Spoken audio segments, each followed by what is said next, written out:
Assalamualaikum. Hello guys, this is your friend Shahidin Afridi, and guys, today we are going to discuss about the new topic is class 9th chemistry chapter number 3rd periodic table in periodicity.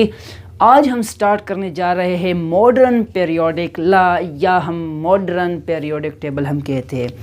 दोस्तों, इससे पहले हमने discuss किया है introduction to periodic table, means के periodic table के background के बारे में, इसके बैकग्राउंड हिस्ट्री के बारे में कि ये पीरियोडिक टेबल किस तरह ईजाद हुआ, किसी तरह से डिस्कवर हुआ, उन्होंने मतलब पीरियोडिक टेबल को कैसे एक तरतीब दी, वो हमने लास्ट वीडियो में डिस्कस किया है। डिस्क्रिप्शन में लिंक मौजूद है, अगर कोई देखना चाहता है तो आप वहाँ देख सकते हैं। आज हम सिर्फ यही डिस्कस करेंगे कि मॉडर्न पीरियोडिक ला या मॉडर्न पीरियोडिक टेबल क्या है, what is modern periodic table.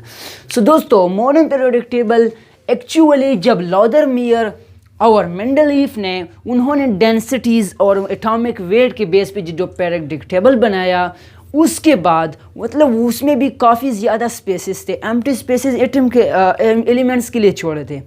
लेकिन जब मोज़ले आ गया, जेफरे मोज़ले ने एक ऐसा पीरियोडिक टेबल बनाया जो कि एटॉमिक नंबर के बेस था, तो उन्होंने उनको नाम दिया मॉडर्न पीरियोडिक ला या मॉडर्न पीरियोडिक टेबल। अब दोस्तों, the periodic table which is based on atomic number, यही बात हमने की कि जो पीरियोडिक टेबल एटॉमिक नंबर के बेस पे था। एटॉमिक नंबर हम कहते हैं कि किसी भी न्यूट्रल एटम में इलेक्ट्रॉन की तादाद या प्रोटॉन की तादाद को हम क्या कहेंगे, इसका एटॉमिक नंबर कहेंगे।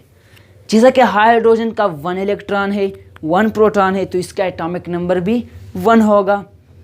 दोस्तों, हमारे पास एटॉमिक नंबर के बेस पे एक मोज़ले ने एक पीरियोडिक टेबल बनाया जिसको हम मॉडर्न पीरियोडिक ला कहते हैं या मोज़ले पीरियोडिक टेबल भी हम इसको कह सकते हैं। अब दोस्तों, हमारे पास इस मॉडर्न पीरियोडिक टेबल में अगर देखा जाए तो हमारे पास डेली मीन्स कि हम डेली उसको देख सकते हैं, हमारे पास मौजूद होता है पीरियोडिक टेबल। इन पीरियोडिक टेबल में बेसिक कंसेप्ट जो है वो पीरियड्स और ग्रुप की है। अगर देखा जाए हमारे पास मॉडर्न पीरियोडिक टेबल में, जैसा कि मैंने यहाँ स्ट्रक्चर बनाया है, इसमें क्या है, पीरियड्स है और ग्रुप है। हमारे पास group, the vertical column of element are called group, means के पीरियोडिक टेबल में जो वर्टिकल कॉलम्स है इसको हम क्या कहते हैं, ग्रुप कहते हैं। मीन के जो वर्टिकल है इसको हम क्या कहते हैं, ग्रुप। और जो हमारे पास हॉरिजेंटल है, मीन के ऐसे है, जैसे हमारे पास हॉरिजेंटल लाइंस जो है पीरियड्स में हम पीरियोडिक टेबल में हम हॉरिजेंटल लाइंस जो नज़र आते हैं उनको हम पीरियड्स कहते हैं। टोटल पीरियड्स जो है वो हमारे पास 7 है। टोटल ग्रुप जो है वो 18 ग्रुप है। 18 ग्रुप में से हमारे पास जो 8 ग्रुप है इसको रिप्रेजेंटेटिव एलिमेंट का है, और जो हमारे पास 10 ग्रुप है वो हमारे पास ट्रांजिशन एलिमेंट का है। अब दोस्तों, अगर हम देखें ये ट्रांजिशन एलिमेंट, रिप्रेजेंटेटिव एलिमेंट, ये कौन सी एलिमेंट है। दोस्तों, पीरियोडिक टेबल में हमारे पास 4 ब्लॉक एलिमेंट मौजूद है। जो फर्स्ट 2 ग्रुप है ये हमारे पास एस ब्लॉक एलिमेंट है, ब्लॉक और पी ब्लॉक एलिमेंट, इनको हम क्या कहते हैं, रिप्रेजेंटेटिव एलिमेंट्स।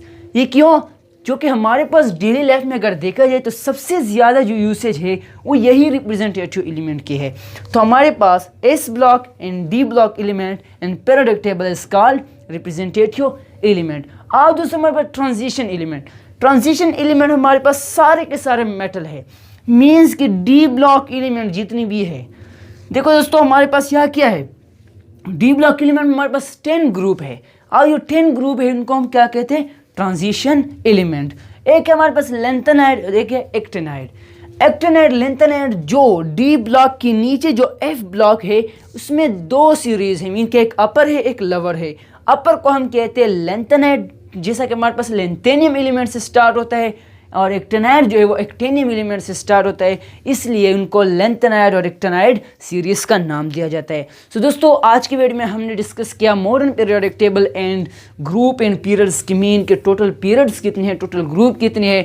तो ये हमारे पास एक शॉर्ट इंट्रोडक्शन था पीरियोडिक टेबल के बारे में।